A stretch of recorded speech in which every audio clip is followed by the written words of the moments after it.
Although noni has been used for thousands of years in French Polynesia, only in the last decade has it been available to consumers everywhere.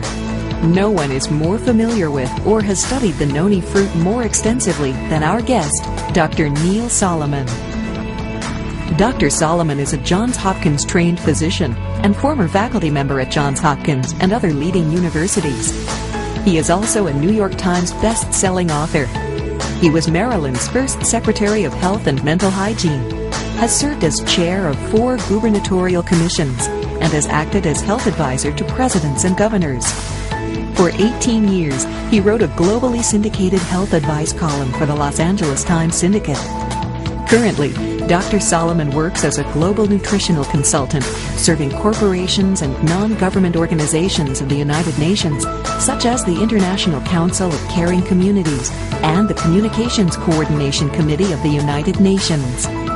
Dr. Solomon has been studying noni for nearly a decade, and his books on noni have sold over 1 million copies in the U.S. alone. Please join me in welcoming Dr. Neil Solomon.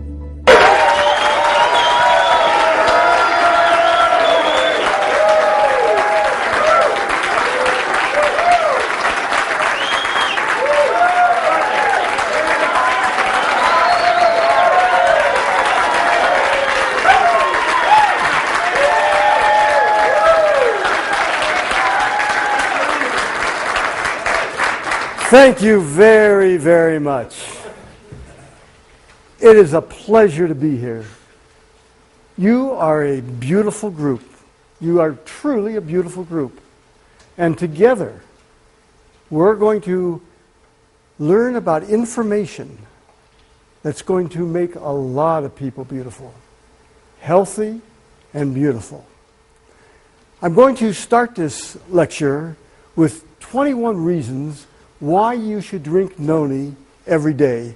It could be 221 reasons, but I had to pick 21 that I thought at this time might make some sense because they're the reasons that people tell me that they drink noni.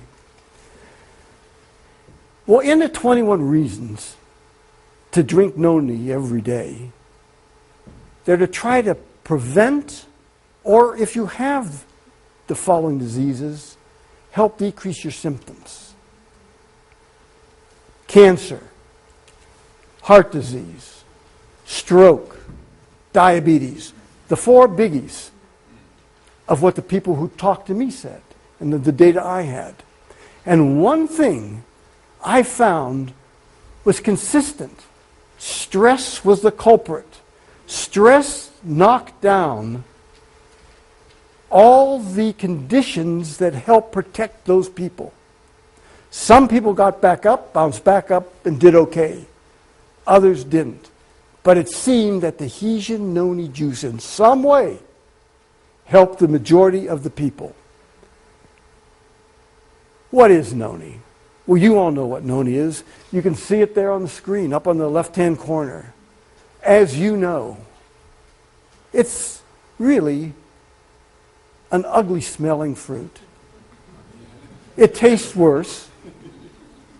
I would never drink it.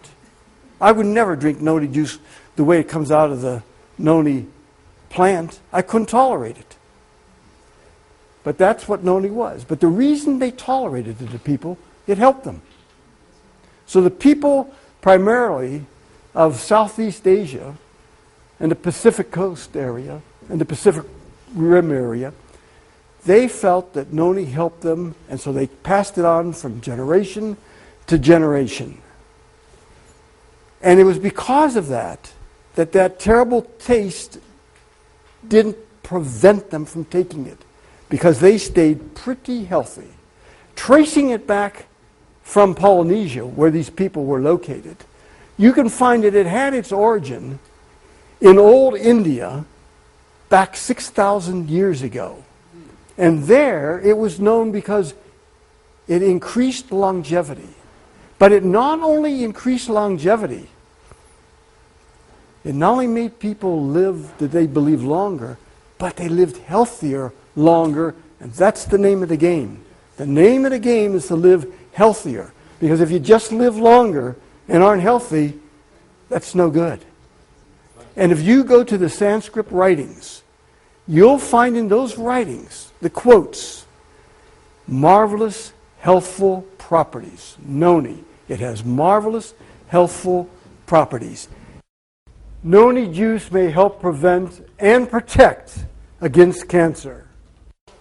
There has been research done on noni, and the research shows that it may prevent and it may protect against cancer. Then Dr. Myung-Ying Wong from the University of Illinois Medical School started to study noni. I said, "What are you doing now?" She said, "I'm doing research. I do cancer research at the university." I said, "How do you do your research?" She said, "Well, what I do is I have animals and I give them cancer, and then I give them different drugs to see which ones will decrease the cancer and which ones will allow the animals to live longer." I said, "I got a great idea.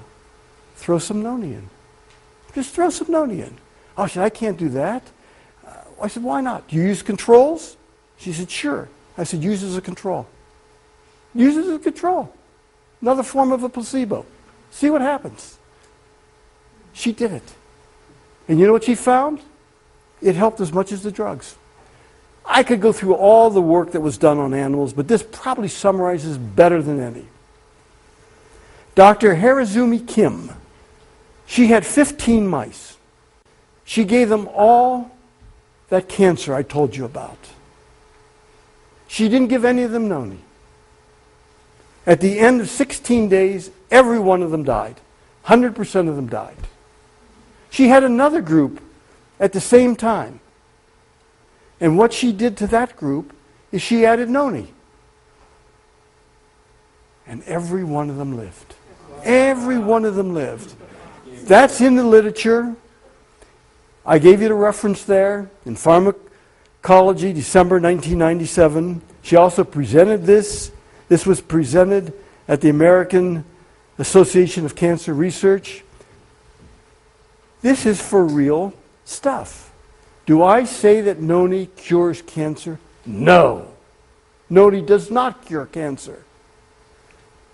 But I believe noni helps in people who have cancer, and I believe that the side effects are minimal to none. So what do you have to lose by taking it? Noni juice may help with arthritis. There's no doubt in my mind that it certainly can decrease the symptoms of arthritis. Now, before noni came along, people were using mainly aspirin and ibuprofen. But the problem with aspirin and ibuprofen is they can chew up your gastrointestinal tract. They can give you ulcers. Now recent data shows that they can raise your blood pressure and give you hypertension. 50% of all people who take aspirin or ibuprofen in some way or another have GI symptoms.